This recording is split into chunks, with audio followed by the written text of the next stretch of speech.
नमस्ते सभी को। फिर से संस्कृत व्याकरण क्लास में स्वागत है। तो हम लोग ने पहले सीख लिए थे 1 से लेकर 4 तक 3 लिंगों में अलग अलग होते हैं रूप। जैसे यहाँ पर पुंगलिंग, स्त्रीलिंग और नपुंसक लिंग में 1 से लेकर 4 तक अलग अलग रूप होते हैं। फिर हम लोग ने सेकेंड क्लास में सीखे हैं 5 से लेकर 10 तक का कोई भी चेंज नहीं होता है। जैसे पंच, षठ, सप्त, अष्ट, नव, दश। पुंगलिंग, स्त्रीलिंग और नपुंसक लिंग में सभी लिंग में ही इसका एक ही समान रूप रह जाता है, इसका कोई चेंज नहीं होता है।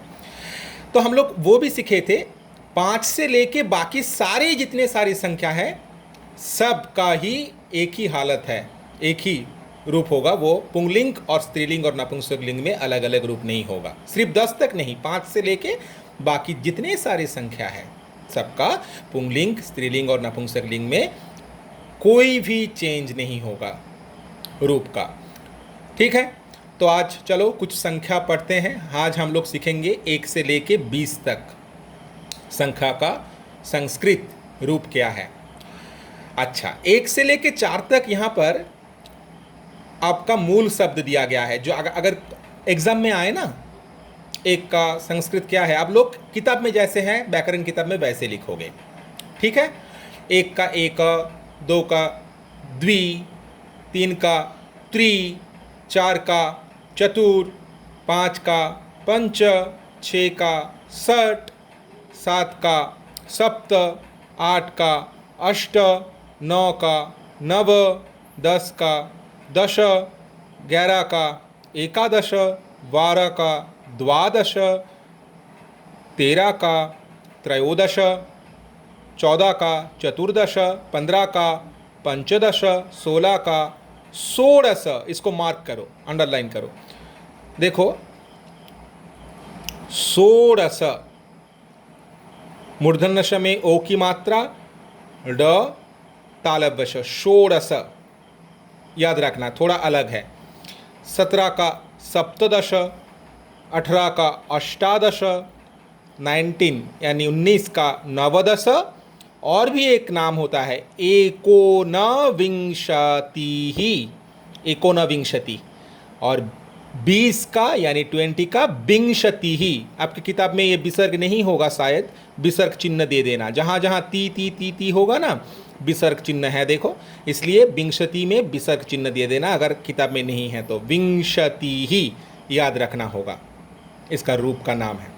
ठीक है, आप लोग अगर एक का एकह, एका, एकम भी लिखोगे चलेगा, 2 का द्वौ, द्वे, द्वे भी लिखोगे चलेगा, 3 का त्रयः, तिस्रः, त्रीणि लिखोगे तो चलेगा, 4 का चत्वारः, चतस्रः, चत्वारि लिखोगे तो चलेगा, और ए मूल शब्द भी लिखोगे तो चलेगा। अभी देखो, 5 से लेके आप लोग ने 10 तक पढ़ लिए थे। पंच, षट, ट में हलंत, सप्त, अष्ट, नव, दश, एकादश। अभी हम लोग सीखेंगे, ये जो पढ़ लिए हैं 11 से नोटिस करो, 11 से लेके 20 तक हम लोग एक टेक्निक सिखाएंगे जिसका याद नहीं रहेगा। ये सारे जिसका याद नहीं रहेगा ना, मान लो सब तो पढ़ रहा है लेकिन किसी का ये वर्ड समझ नहीं पा रहे हैं, कैसे याद करना है, इसके पीछे एक लॉजिक है, एक टेक्निक है, वो सिखाता हूँ। देखो, जैसे देखो 11, मैंने कुछ संख्या को यहाँ पर लिखा 11 से लेके 16 तक। 11 अगर ये 2 डिजिट्स का कुछ भी आए तो क्या याद रखना, ऐसे देखो 11 को अगर हम लोग तोड़ेंगे ना, पहले सिखा देता हूँ। अगर ऐसे 2 डिजिट्स का अगर कोई संख्या अगर आए तो दाएं तरफ जो संख्या है, जैसे 11 का 1 है दाएं तरफ राइट हैंड साइड, 12 का 2 है राइट हैंड साइड, 13 का 3 है, 14 का 4 है, 15 का 5 है, 16 का 6 है। तो इसको पहले हम लोग अलग लिखेंगे, 1 प्लस देके, 1 प्लस कितना मिलके 11 होता है 10, 2 प्लस कितना मिलके 12 होता है 10, 3 प्लस कितना मिलके 13 होता है 10, 14 10, 4 प्लस 10 15 का, 5 प्लस 10 15, 6 प्लस 10। लेकिन एग्जाम में ऐसे मत लिखो, सिर्फ टेक्निक सिखा रहा हूँ, एकादश शब्द कैसा हो रहा है, कैसे याद रखोगे। अब इस एक को लिखो संस्कृत में एक, जैसे लिखा हुआ है एक, और 10 को क्या कहते हैं? दश।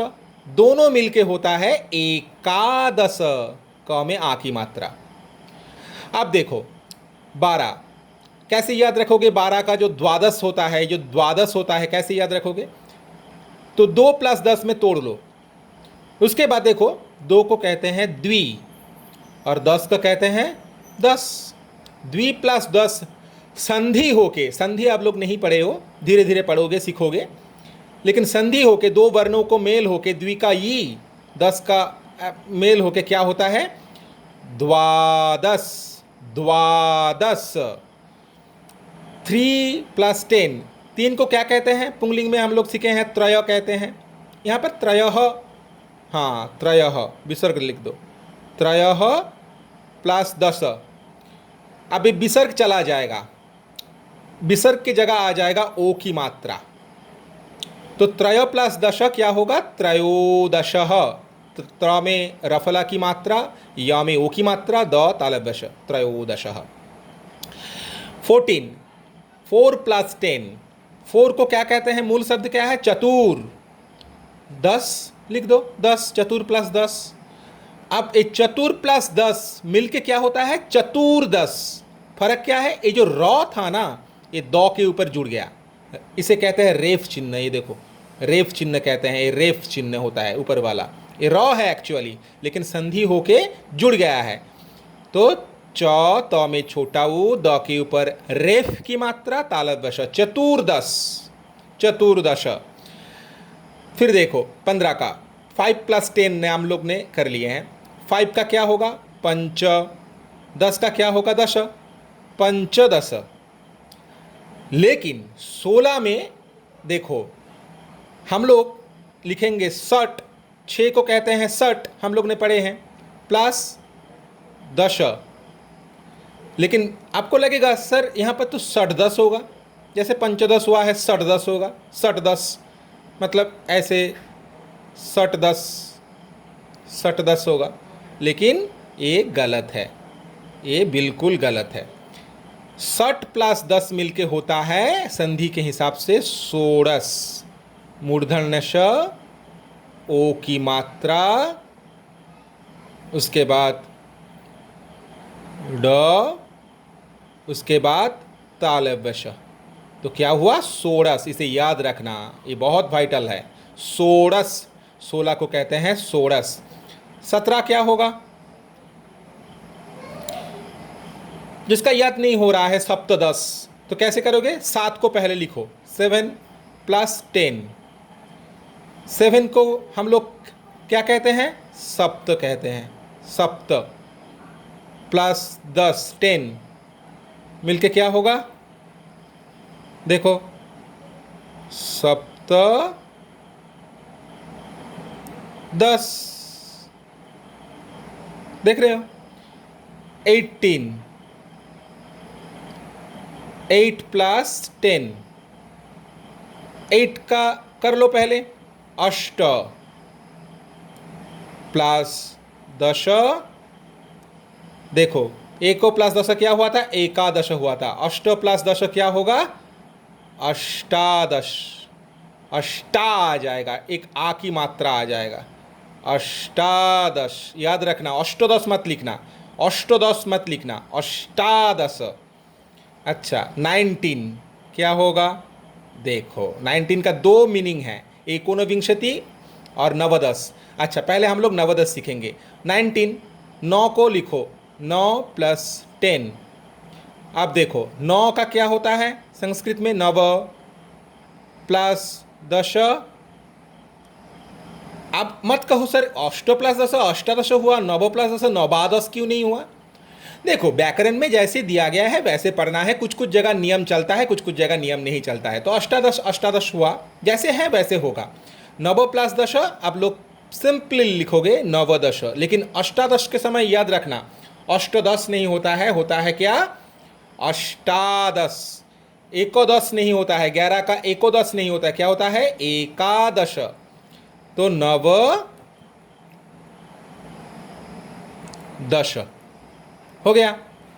बाद में आते हैं एकोनविंशति क्यों होता है। और 20 का क्या होगा, 20 का एक वर्ड सीख लो, इसको थोड़ा याद रखना होगा, इसका कोई लॉजिक इतना नहीं है। विंशतिहि, ब के ऊपर छोटी की मात्रा, अनुस्वार, बिंदी, बिंग, बिंग उच्चारण होगा, बिंग, बिंग, स तालव्य श, तो में छोटी ई विसर्ग, विंशतिहि, विंशतिहि याद रखना इसे, विंशतिहि। अष्टादश का याद रखना, षोड़श को याद रखना, एकादश द्वादश का भी याद रखना, ये सब अच्छे से, और बाकी सब पढ़ना, सबको याद रखना, लेकिन ये सब इंपॉर्टेंट है। विंशतिहि। अब देखो ये जो 19 को कहा गया है, मैं फिर से लिख रहा हूँ, और एक नाम दिया गया है ना, एकोनविंशति, एकोनविंशति,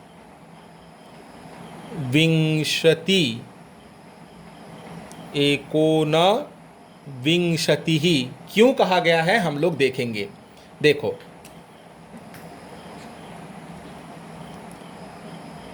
विंशतिहि, विंशतिहि, 20 का नाम है विंशतिहि, 20 का नाम है क्या, विंशतिहि।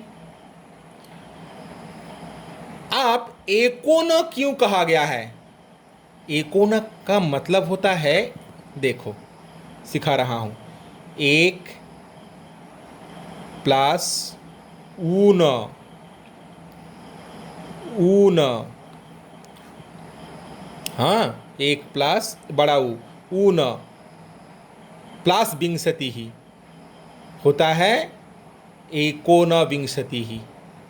इसको तोड़ रहा हूँ। अच्छा, एक ऊनो मतलब, एक मतलब एक, वन, ऊनो मतलब कम, विंशति मतलब 20, मतलब 20 से एक कम, ऊनो मतलब कम, एक प्लस ऊनो होके हुआ एकोन, क के ऊपर ओ चला आया, ऊ चला गया संधि के हिसाब से, एकोन, एक प्लस ऊनो होता है एकोन, और विंशति, विंशति तो विंशति ही, तो 19 होगा, नवदस भी लिख सकते हो, ए भी लिख सकते हो, और इस एकोनविंशति मतलब क्या, विंशति का एक कम, ऊन, ऊन मतलब कम, विंशति का एक कम क्या है, 19 तो है।